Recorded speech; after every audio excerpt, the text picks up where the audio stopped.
자, 안녕하세요. 제네시스입니다. 어쩌다 유튜버 제네시스 박입니다. 음, 사실 이게 유튜브를 그렇게 바로 이렇게 시작할 계획은 없었어요. 조금 더 이렇게 좀 다른 거 뭐 좀 갖춰놓고 뭐 이렇게 하려고 했었는데, 아시는 것처럼 이제 직방 TV 절세의신 출연을 하게 되면서 그 제가 이제 뭔가 피드백을 드려야 되잖아요.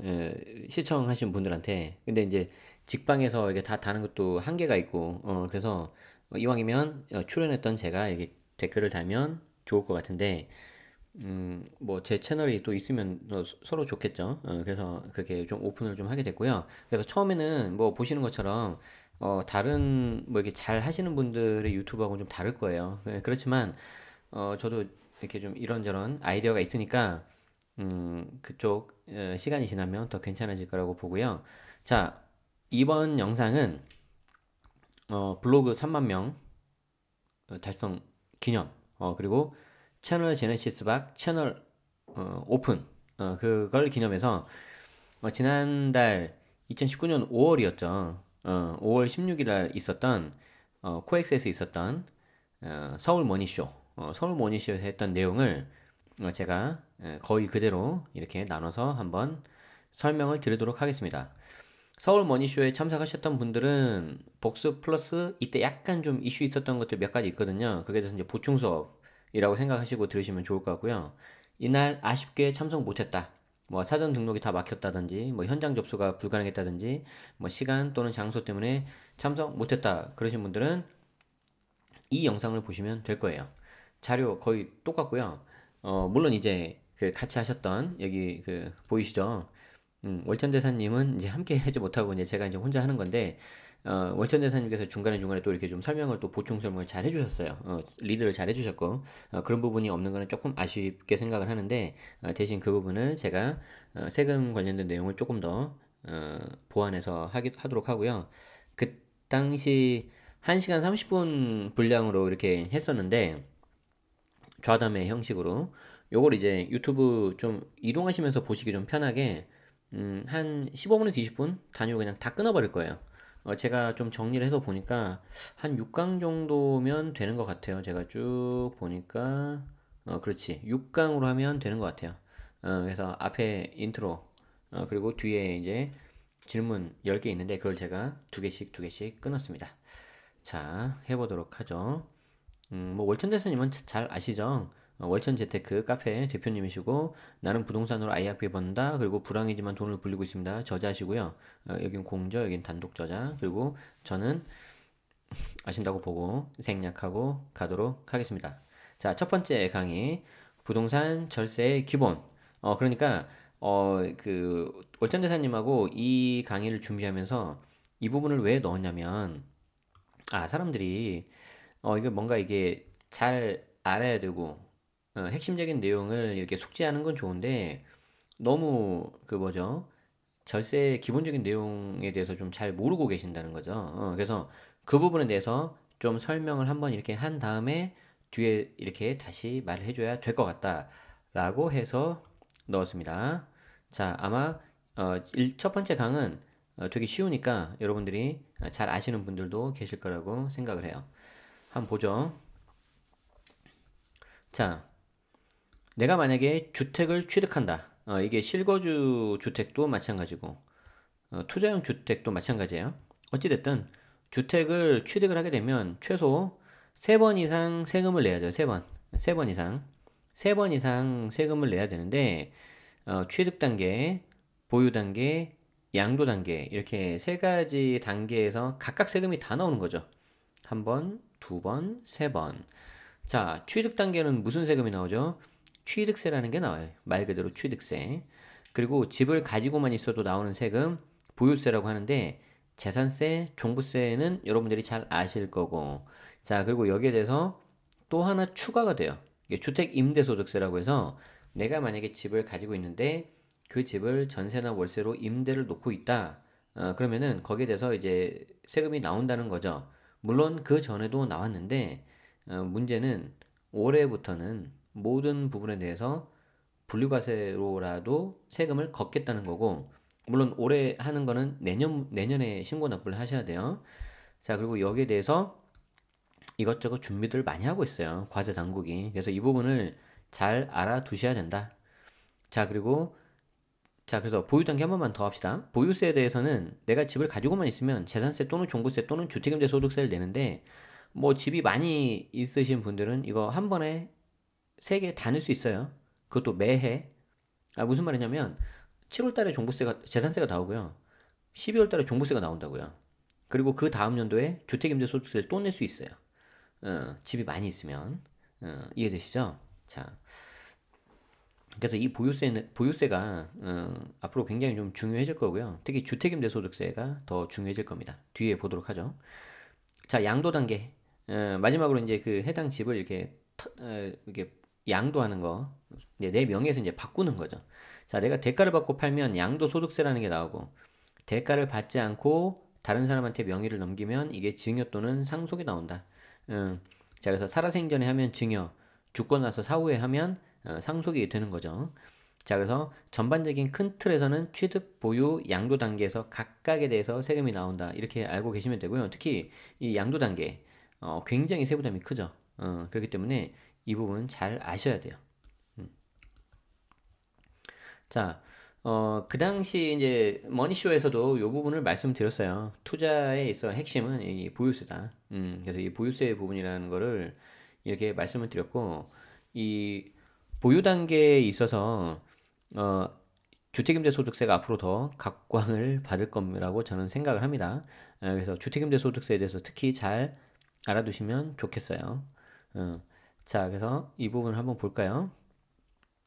자, 보유세에 있어서 핵심 좀 내용을 좀 간추려 보면은 자, 1주택자, 실거주자 역시 재산세가 증가하게 됐어요.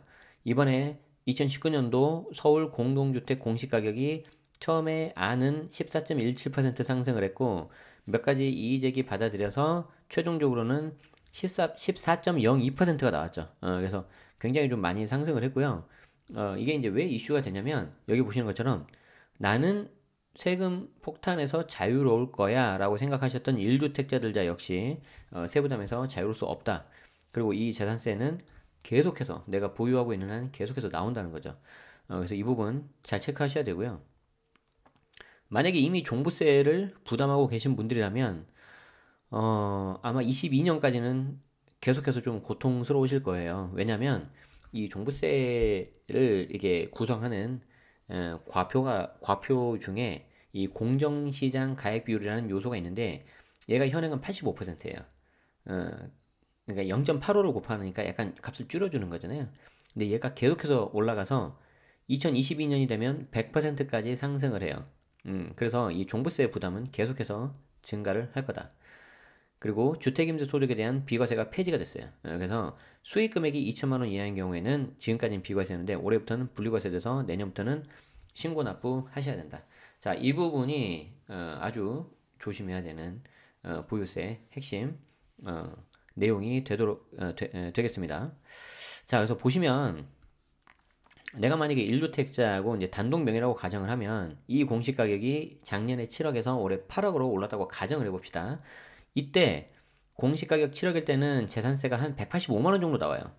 이거 어떻게 계산했냐면 김연아 의원 그 보유세 계산기라는 그걸 가지고 했는데 다른 거 뭐 우리 여러분들 많이 쓰시는 뭐 부동산 114라든가 뭐 이게 세금 계산기 있어요. 인터넷 뒤져보면 나오는 거 그거랑 같은 로직인데 이 의원님이 만드신 계산기가 조금 더 좋았던 게 뭐냐면 1주택자, 2주택자, 3주택자 그리고 2주택자도 조정대상 지역인지 아닌지 이게 좀 구분돼 가지고 다 네 가지로 구분되어 있길래 좀 쓰기가 편하더라고요. 그래서 저는 그냥 그거 했고요.